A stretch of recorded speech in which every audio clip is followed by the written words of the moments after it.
প্রিয় বন্ধুরা, চাচা আমার মাথায় হাত দিয়ে দোয়া করে দিচ্ছেন। আউযু বিল্লাহি মিনাশ শাইতানির রাজীম। বিসমিল্লাহির রহমানির রহিম। ওয়া আইয়ুবা ইজনাদা রাব্বাহু ওয়া আনতা আরহামুর রাহিমিন। ফাস্তাজাবনা লাহু ফাকাশাফনা মা বিহি মিন দুররিন ওয়া আতাইনাহু আহলাহু ওয়া মিসলাহুম মাআহুম রাহমাতাম মিন ইনদিনা ওয়ারজিকনা লিল আবিদিন। 17 পারা সূরা আম্বিয়া 83 নম্বর আয়াত। সবাই মুখস্থ করবেন।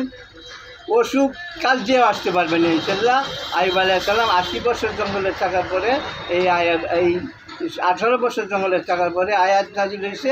আয়াত পড়ার সাথে সাথে 80 বছর বুড়া 18 বছরের যুবক হয়ে গেছে। এই আয়াতের মধ্যে যত গুণ দিয়ে দিচ্ছে, আল্লাহ পাক কালামের মতো গুণ কোথাও নেই।